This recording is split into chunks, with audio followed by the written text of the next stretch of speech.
Good morning students. இன்னைக்கு கிளாஸ்ல வந்து ஜீரோஃபைட்ஸ் பார்க்க போறோம். ஜீரோஃபைட்ஸ் அப்படிங்கிறது வறண்ட நில தாவரங்கள் அப்படினு சொல்லுவோம். The plants which are the living in dry or xeric conditions are known as the xerophytes. அதாவது உலர் அல்லது வறண்ட நில தாவரங்கள் இருக்கு பாத்தீங்களா? அத தான் என்ன சொல்றோம்? ஜீரோஃபைட்ஸ் அப்படினு சொல்றோம். இதோட ஹேபிடேட்டை பொறுத்து என்ன பண்றோம்? இத ரெண்டு டைப்ஸா கிளாசிஃபை பண்றோம். ஒன்னு வந்து physical trainers, next வந்து physiological trainers அப்படினு ரெண்டா கிளாசிஃபை பண்றோம்.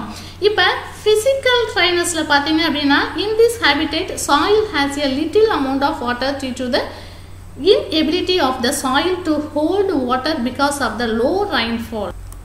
இந்த ஹேபிடேட்ல இருக்கக்கூடிய சாயில் என்ன பண்ணும் அப்படினா ரொம்ப கம்மியான அளவு தான் வாட்டரை வந்து ஸ்டோர் பண்ணி வச்சுக்க கூடியதா இருக்குது. இங்க இருக்கக்கூடிய சாயில் கண்டிஷன் பாத்தீங்க அப்படினா நீர் வந்து சேமித்து வைத்துக்கூடிய அளவு வந்து எப்படி இருக்கும்? ரொம்ப கம்மியா இருக்கு. நெக்ஸ்ட் physiological trainersல பாத்தீங்க அப்படினு கேட்டா in this habitats water is sufficiently present but the plants are unable to absorb it because of the absence of capillary spaces. அதாவது இதுல இருக்கக்கூடிய சாயில் இருக்கு பாத்தீங்களா, அதிகமான நீரை வந்து மண் வந்து அதிகமா வாட்டரை வந்து சேமிச்சு வச்சிருந்தாலும் இங்க இருக்கக்கூடிய இந்த கேபிலரி இருக்கு பாத்தீங்களா, கேபிலரி அப்படி மண்ணுல இருக்கக்கூடிய இடைவெளி இல்லையா, அந்த மண் இருக்கு பாத்தீங்களா, சாயில இருக்கக்கூடிய கேபிலரி ஸ்பேஸ் வந்து ரொம்ப கம்மியா இருக்கிறதுனால சோ இங்க இருக்கக்கூடிய பிளான்ட்ஸ் அதோட ரூட் வந்து தேவையான அளவுக்கு வாட்டர் வந்து என்ன பண்ண முடியல அப்படினா அப்சர்வ் பண்ண முடியல. கேபிலரி ஸ்பேஸ் வந்து இல்லாததுனால வேற என்ன பண்ணுது, தேவையான வாட்டரை வந்து அப்சர்வ் பண்ணிக்க முடியல. அதுக்கு என்னென்ன எக்ஸாம்பிள் கொடுத்திருக்காங்க பாருங்க. plants in salty and acidic soil example கொடுத்திருக்காங்க. Based on adaptive characters, xerophytes are classified into 3 categories. இத என்ன பண்ணிருக்காங்க? 3 categories classify பண்ணிருக்காங்க. என்னென்ன அப்படினா epimerals, succulents and non-succulents அப்படின்னு என்ன பண்ணிருக்காங்க? கிளாசிஃபை பண்ணிருக்காங்க.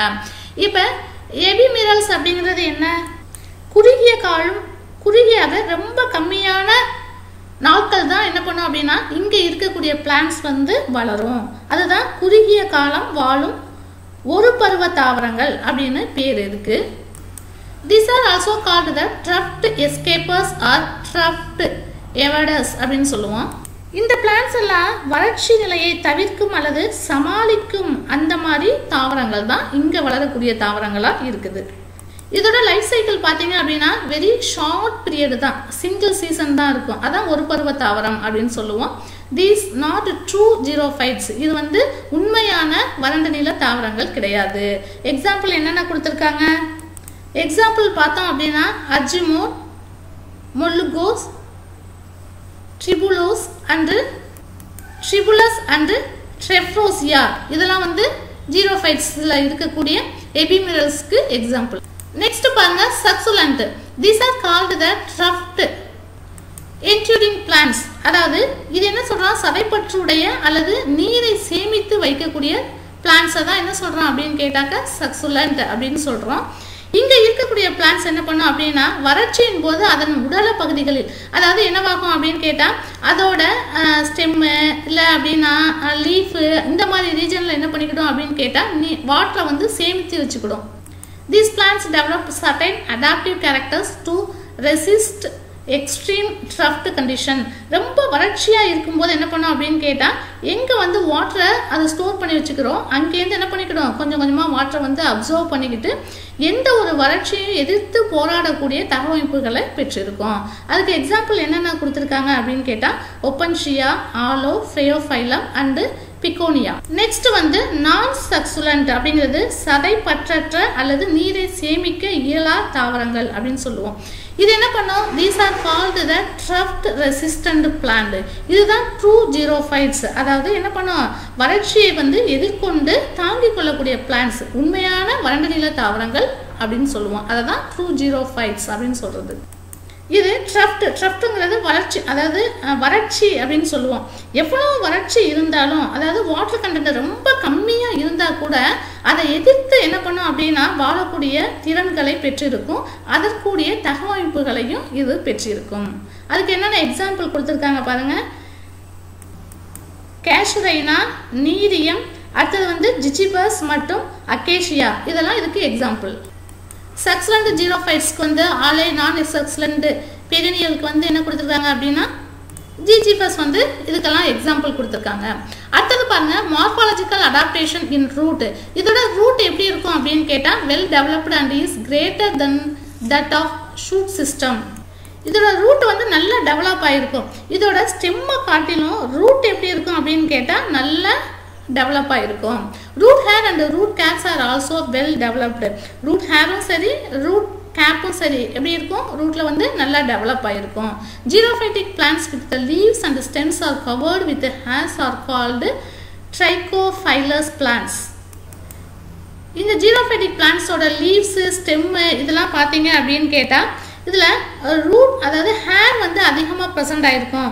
ஹேர் அப்படிங்கிறது என்ன சொல்கிறோம் அப்படின்னாக்கா தூவிகள் அப்படின்னு சொல்லுவோம். இந்த ஹேர்ஸ்னால தான் ஃபுல்லாக வந்து அது வந்து கவர் ஆகிருக்கும். ஸோ இதுக்கு பேர் என்ன சொல்கிறோம் அப்படின்னா ட்ரைகோஃபைலஸ் பிளான்ட் அப்படின்னு சொல்கிறோம். அதுக்கு எக்ஸாம்பிள் என்ன கொடுத்துருக்காங்க குக்கர் பிட்ஸ் அப்படிங்கிறது பூசணி அதோட வகைகளாக இருக்குது. அடுத்தது மிலோத்ரியா மற்றும் முகியா இதெல்லாம் இதுக்கு எக்ஸாம்பிள். நெக்ஸ்ட் ஸ்டெம்மை பார்த்தீங்க அப்படின்னு கேட்டால் இது ஹார்ட் அண்ட் உட்டியாக இருக்கும். அதாவது கட்டைத்தன்மையுடைய கடினமான ஸ்டெம்மாக இருக்கும். தரைமேல் அல்லது தரைகீழ் காணப்படலாம். அந்த மாதிரி அண்டர் கிரவுண்டாக தான் இருக்கும். The stems or leaves are covered within a wax coating or covered within a dense hairs. இதில் பார்த்தீங்க அப்படின்னா மெயினாக இந்த லீஃபோட மேற்பரப்புல மெழுகு பூச்சி காணப்படுவதுடன் அடர்த்தியான தூவிகளும் காணப்படுங்க. அடர்த்தியான தூவிகள் அப்படிங்கிறது என்ன அப்படின்னா தண்டில் வந்து அதாவது ஹேர் லைக் ஸ்ட்ரக்சர்ஸ் எல்லாம் ப்ரெசென்ட் ஆயிருக்கு பார்த்தீங்களா, அதுதான் டென்ஸ் ஹேர் அப்படிங்கிறது தூவிகள் அப்படின்னு சொல்லுவோம். இதில் என்ன இருக்கும் அப்படின்னா அதோட மேற்பரப்புல மெழுகு அதாவது அந்த ஸ்டெம்ல பார்த்தீங்கன்னா வழவழப்பாக இருக்குது பார்த்தீங்களா, அதுக்கு என்ன காரணம் அப்படின்னா மெழுகு அது ஃபார்ம் ஆயிருக்கும்.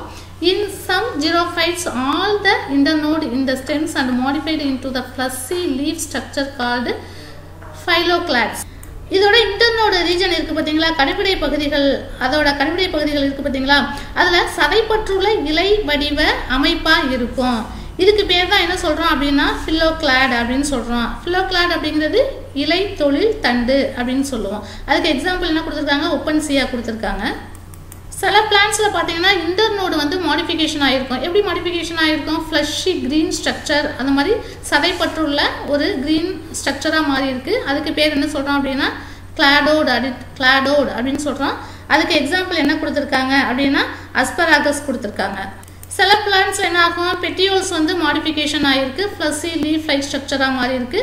அதுக்கு பேர் என்ன சொல்கிறோம் அப்படின்னா ஃபைலோட் அப்படின்னு சொல்கிறோம். ஃபைலோடுக்கு என்ன எக்ஸாம்பிள் கொடுத்துருக்காங்க அக்கேசியா கொடுத்துருக்காங்க. அண்ட் தென் மெலனோசைலான் இதெல்லாம் இதுக்கு வந்து எக்ஸாம்பிள் கொடுத்துருக்காங்க. ஃபர்ஸ்ட் வந்து இதோட அந்த சக்சுலண்ட் ஜீரோஃபைட்ஸுக்கு எக்ஸாம்பிள் ஃபைலோக்ளாடு கொடுத்துருக்காங்க ஒப்பன்சியா, இதுதான் வந்து என்னது ஒப்பன்சியா. நான் சக்சுலண்டுக்கு வந்து என்ன கொடுத்துருக்காங்க அப்படின்னா கேப்ரிஸ் கொடுத்துருக்காங்க. கிளாடோடுக்கு வந்து அஸ்பராகஸ் கொடுத்துருக்காங்க. ஃபைலோடுக்கு வந்து அக்கேசியா கொடுத்துருக்காங்க.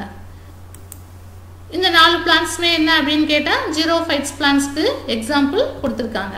நெக்ஸ்ட் பாருங்க லீவ்ஸ். இந்த லீவ்ஸ் எப்படி இருக்கும் அப்படின்னு கேட்டால் இதோட லீஃப் வந்து ரொம்ப ஷைனி அப்படி பளபளப்பாக இருக்கும்.